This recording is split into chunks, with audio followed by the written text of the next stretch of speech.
Alors bonjour et bienvenue dans cette vidéo. On va voir comment créer sa SASU en tant que développeur web, développeur informatique, peu importe la spécialité que vous avez.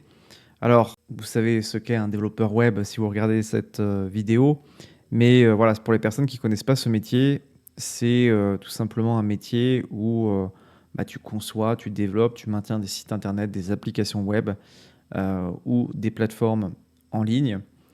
Concrètement, en fait, tu transformes un besoin fonctionnel, site vitrine, e-commerce, SaaS, application interne, en solution technique qui est utilisable.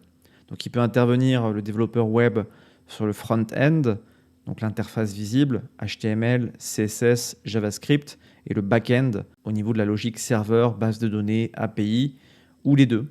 C'est ce qu'on appelle le développeur full stack. C'est un développeur complet qui fait du front-end et du back-end.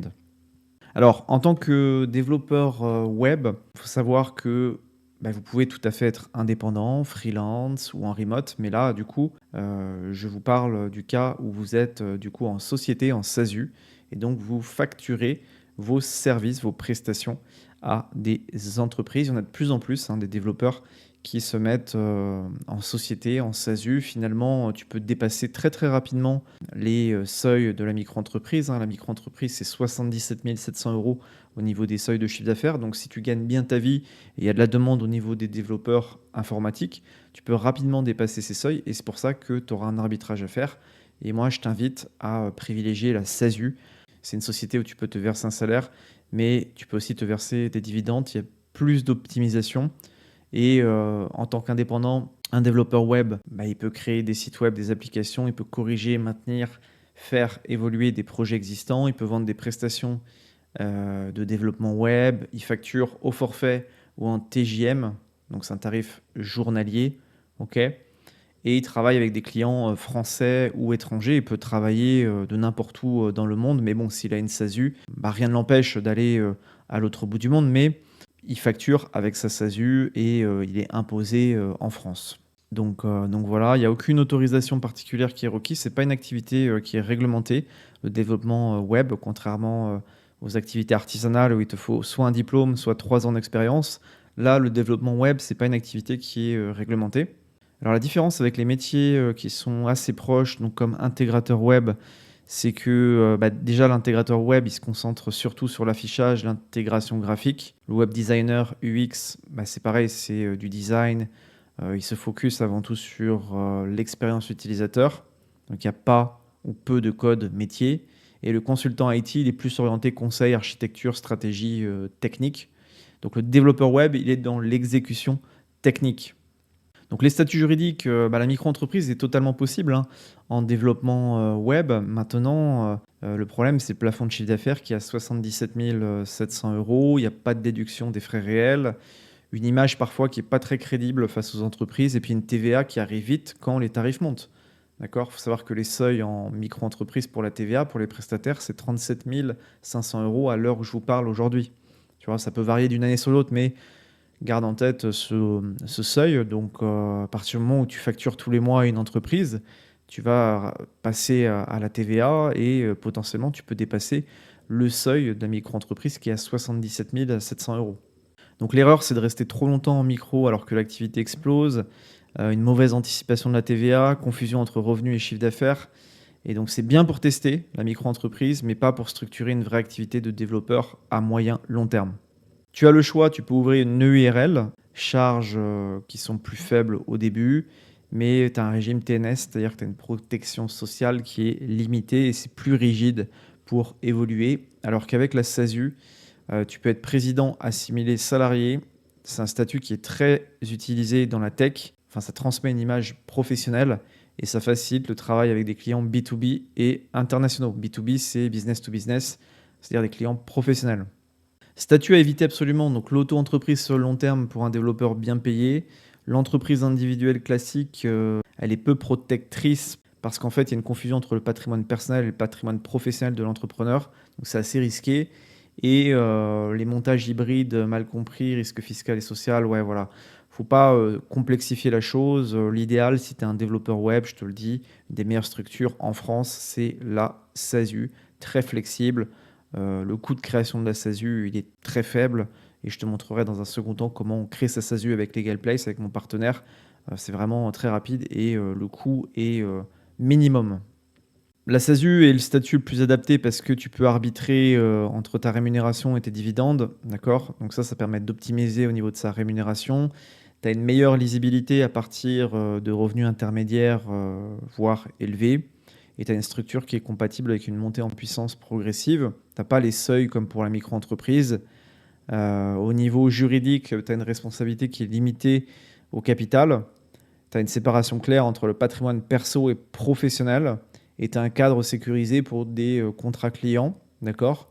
Et au niveau des réseaux bancaires, alors tu as une image très rassurante pour les banques, ce qui te permet d'obtenir des prêts plus facilement, que ce soit au niveau perso ou pro. Mais bon, en général, tu as pas besoin de prêts professionnels quand tu es développeur web. Mais c'est plutôt au niveau perso, ça rassure les banques. C'est plus simple pour ouvrir un compte pro quand tu as une SASU. C'est compatible avec des solutions de paiement, des clients grands comptes, donc des gros clients.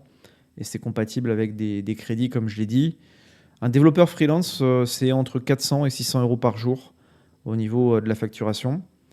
Tu peux faire des missions longues avec des startups, des PME, tu peux toucher aussi des clients étrangers ou des plateformes SaaS. Donc la SASU, elle devient rapidement le choix logique en fait. Aujourd'hui en France, je pense qu'il n'y a pas meilleur statut que la SASU si tu veux te développer, avoir une activité à moyen long terme dans l'informatique. Alors pour créer une SASU de développeur web, il n'y a pas de minimum légal. Alors 1 euro c'est possible, mais c'est très peu crédible au niveau du capital social. En général, on met un capital social entre 500 et 2000 euros pour avoir de la crédibilité au niveau de ton capital social.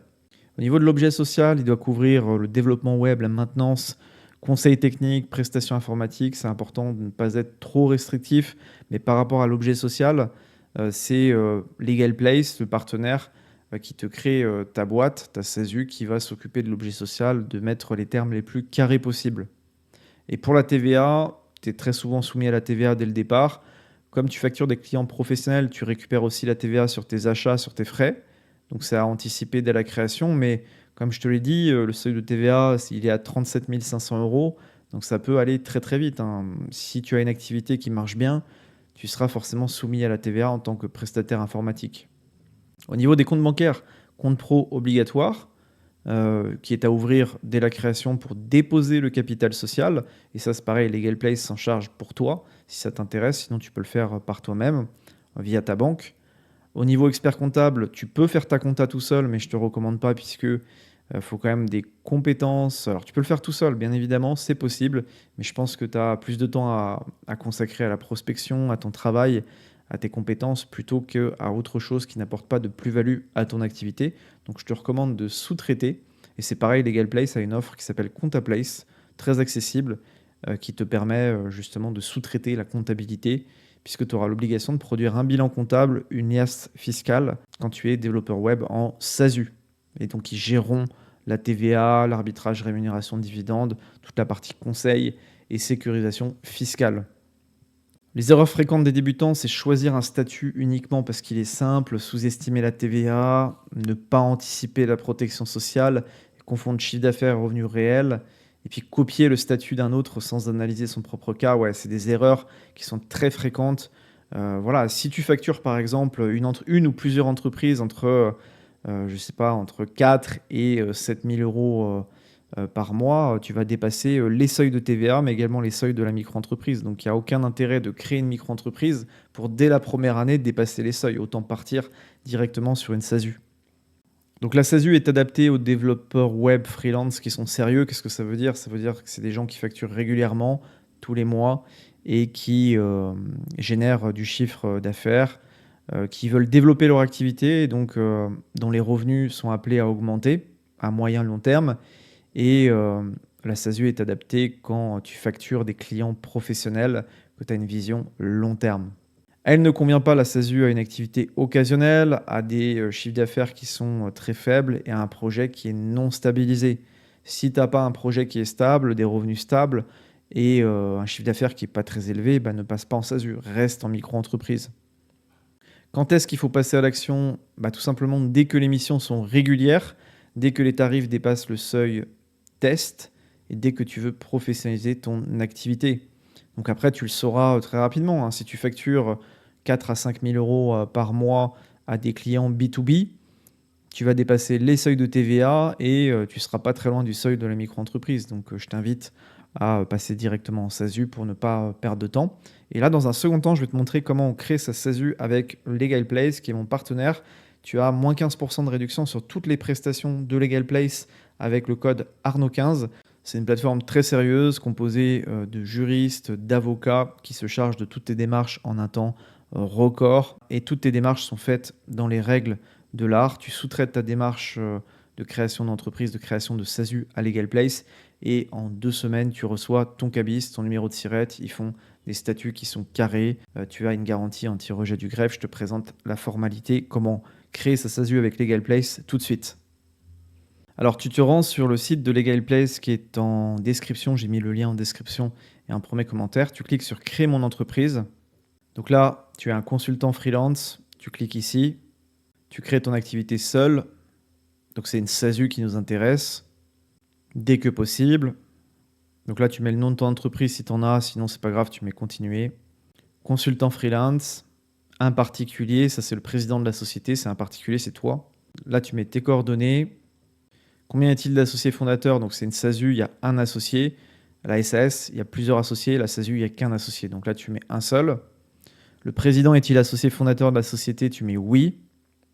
Le capital social, donc là, moi, je t'invite à mettre entre 500 et 2000 €. Donc, on va mettre 500 €. La domiciliation, donc ça peut être quand même assez intéressant. Moi, je t'invite à souscrire à cette offre de domiciliation. Pourquoi?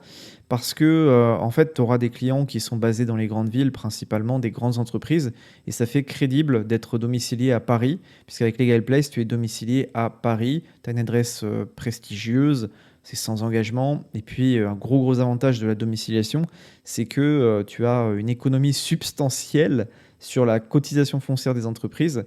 Il faut savoir qu'elle est très élevée en province et à Paris, de manière contre-intuitive, c'est la plus faible de France, la CFE. Et donc, en te domiciliant à Paris, même si ça a un coût, eh bien, tu fais des économies sur la CFE et tu es gagnant.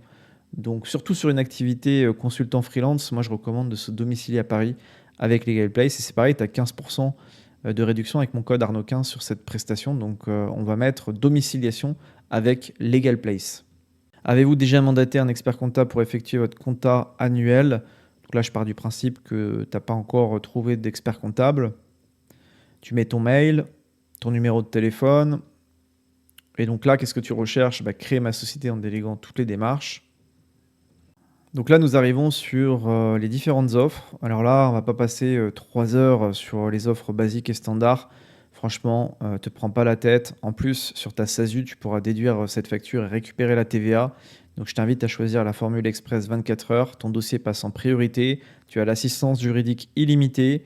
Et comme je t'ai dit, tu as un traitement prioritaire 24 heures. Donc, en fait, pour 100 € de plus, en sachant que tu déduis tout sur ta SAS, prends la formule express 24 heures à 199 € hors taxe. Il s'occupe de tout de A à Z, hein, de la génération des statuts, publication de l'annonce légale, immatriculation sur le guichet unique de l'INPI, garantie anti-rejet du greffe. Franchement, j'ai des très bons retours de la part de personnes qui sont passées par Legal Place. Donc n'hésite pas, tu choisis le pack Express 24 heures.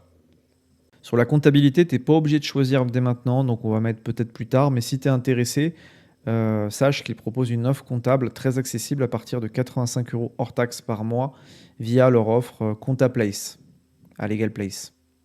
Ça, c'est le dépôt du capital qui est offert avec le compte pro Conto. Donc, tu peux ouvrir un compte pro chez Conto. Tu as aussi Indy. Tu as le lien en description pour ouvrir un compte chez Indy. Moi, je l'utilise à titre personnel dans le cadre de mon auto-entreprise. C'est vraiment pas cher. Tu as des outils de facturation, de comptabilité qui sont faciles à prendre en main et c'est très compétitif. Sinon, tu as Conto qui coûte 19 € hors taxe par mois et tu as le dépôt de capital social qui est offert. Donc voilà, si tu es intéressé, tu cliques sur ajouter, continuer. Sinon, tu mets peut-être plus tard. Là, on a dit qu'on était intéressé pour la domiciliation via Legal Place puisqu'on veut réduire notre CFE en sachant qu'à Paris, elle est très faible, alors qu'en province, ça peut représenter parfois jusqu'à entre 1000 et 1500 € par an, hein, donc c'est pas négligeable. Et donc là, nous arrivons sur le bon de commande final. Et donc là, surtout, ce qui est très important, c'est de mettre le code de réduction Arnaud15 juste ici. Tu ajoutes le code de réduction Arnaud 15, tu valides. Donc là, finalement, ta formalité de A à Z te coûte 469 €. Ici, c'est les frais d'annonce légale, c'est incompressible. Tout créateur de SASU aura ces frais-là, d'accord? Donc c'est pas du tout, reversé, à Legal Place, c'est, Legal Place qui, si tu veux, règle pour toi tes frais d'annonce légale et finalement, ta démarche de création de SASU coûte 199 €, moins les 30 € de réduction, donc c'est très, très accessible. Tu procèdes au règlement. Par la suite, tu vas tomber sur un questionnaire où on te demande tes coordonnées, ton activité. Tu auras également des pièces justificatives à déposer comme ta pièce d'identité, un justificatif de domicile. Et de toute manière, avec l'offre du pack express, ton dossier passe au-dessus de la pile. C'est un traitement prioritaire. En moins de 2 semaines, tu reçois ton cabis, tous tes documents qui te permettent de facturer tes clients et de commencer ton activité. C'est très rapide. Et tu as également l'assistance juridique illimitée. Si tu as la moindre question, la moindre interrogation au niveau comptable, juridique, fiscal, eh bien, tu as cette assistance juridique illimitée. Donc voilà, je te souhaite, un très bon, début d'activité. N'hésite pas à me poser, tes questions, en commentaire si tu en as. N'oublie pas de renseigner le code de réduction Arnaud 15 pour avoir cette petite, réduction. Merci pour ton écoute et je te dis à très bientôt.